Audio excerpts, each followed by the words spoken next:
안녕하십니까. 제3의 힘 이수봉TV의 이수봉입니다. 오늘은 아주 가벼운 주제를 하나 건드리고 갈까 합니다. 한국의 우파, 한국의 보수 진영에게 과연 희망이 있는가? 지금 자유한국당 또 대한애국당, 이번 지금 우리공화당으로 바뀌었나요? 예. 이런 우리 한국의 보수에게 과연 희망이 있는가 하는 주제입니다. 결론부터 먼저 말씀을 드리면 지금 현재로서는 희망을 찾기가 굉장히 좀 어렵습니다. 그래서 제가 좀 외람되지만 어떻게 해야 보수에게 희망을 찾을 수 있을 것인가에 대해서 좀 말씀을 드리고자 합니다. 우선 공자님 금 씹으시는 말씀 하나 하겠습니다. 자공이라고 하는 공자 제자가 공자에게 물었습니다. 나라를 유지하는데 가장 필요한 게 무엇입니까? 공자님 말씀이 첫째가 병사, 둘째가 식량, 셋째가 믿음이다 이렇게 이야기했죠. 그래서 자공이 다시 물었습니다. 그 중에 가장 중요한 게 뭡니까? 공자님 말씀이 그 셋 중에 가장 중요한 것은 믿음이다 이렇게 이야기했죠. 그러니까 요즘 말로 치면 첫째가 안보, 둘째가 경제, 셋째가 정부에 대한 신뢰 이거겠죠. 근데 지금 한국 보수의 가장 큰 문제는 바로 이 신뢰를 상실한 집단이 되어버렸다 하는 것에 있다고 봅니다. 한국 보수의 원조는 누구일까요? 보통 이제 이승만, 박정희 이렇게 이제 하는데요.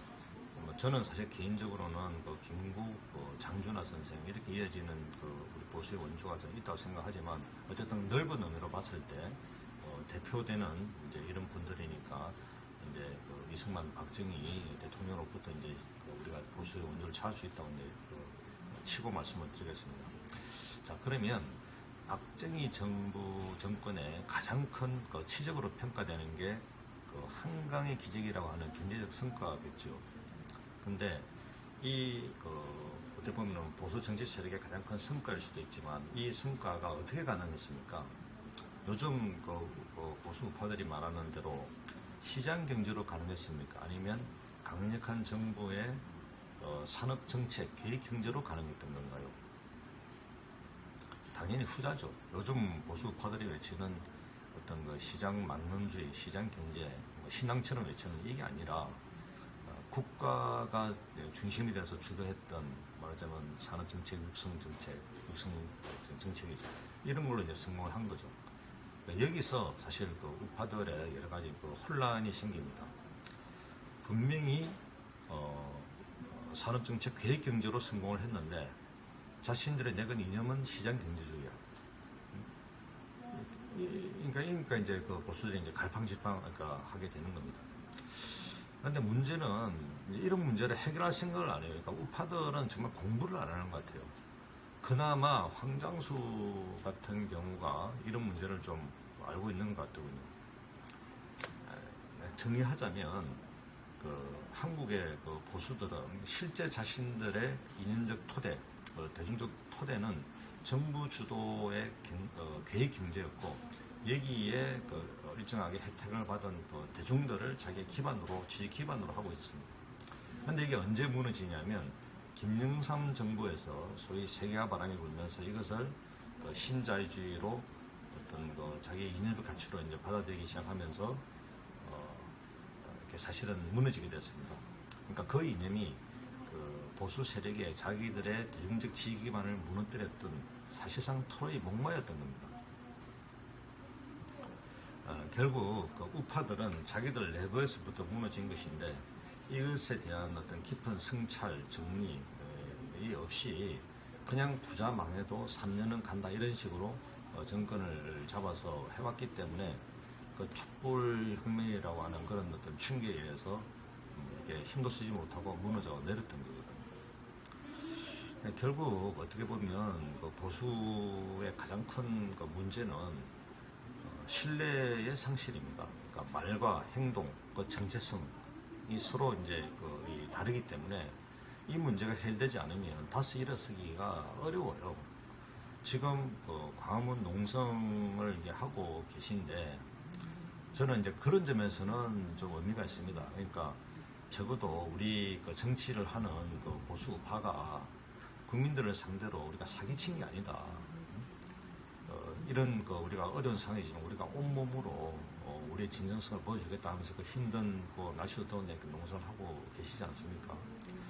그래서 어쨌든 정치라고 하는 건 이제 책임을 지는 거니까요.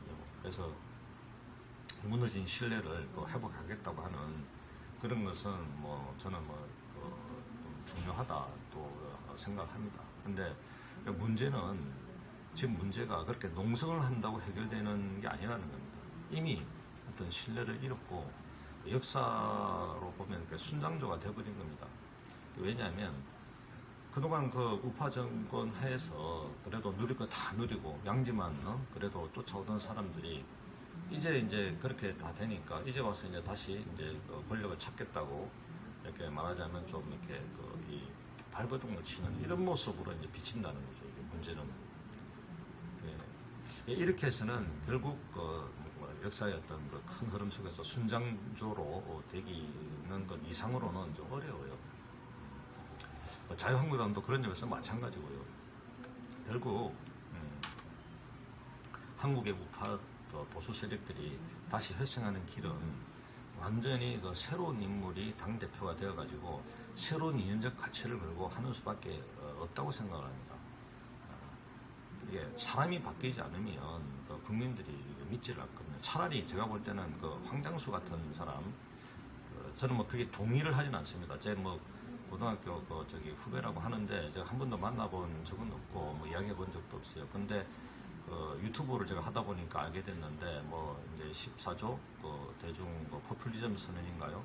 그거 보니까 그래도 상당히 좀 괜찮은 정책들이 있더라고요. 다 동의되는 건 아니지만 저하고 생각도 좀 다르고 하지만 적어도 그런 정도의 어떤 진정성이나 이런 것들이 있는 사람들이 차라리 이제 당 대표가 되어가지고 끌고 간다면 그나마 저는 좀 그래도 상대가 될 만하다 이제 이런 생각을 좀 해봅니다. 그리고 물론 정치에서는 꼭 자신이 열심히 잘한다고 되는 게 아닙니다. 그러니까 손님 실수도 있는 거고 또 경제가 막 어려져가지고 갑자기 도저히 못 살겠다 가라보자 이래 되면 그냥 나무막대기 꽂아놔도 또 되는 경우도 있죠. 근데 그런 상황은 사실 좀 예외라고 봐야 되고 어쨌든 정상적 상황에서 실력으로 정권을 찾는 게 중요하니까 이제 어떤 정권을 담당할 실력을 갖추는 게 이제 중요하다고 생각합니다. 어쨌든 한국의 우리 보수 우파가 좀 제대로 건강한 정치 세력으로 이렇게 회생하기 위해서 어떻게 해야 되는가에 대해서 제가 좀 충원을 드렸습니다. 국민들은 어쨌든 세금으로 이 정당을 운영을 이렇게 할 수 있도록 해주는 거고 기왕이면 비싼 돈 내고 개싸움을 보고 싶은 건 아니거든요. 좀 더 격조 있는 어떤 정당 정치를 보고 싶다는 생각에서 좀 외람되게 말씀을 드렸습니다. 감사합니다.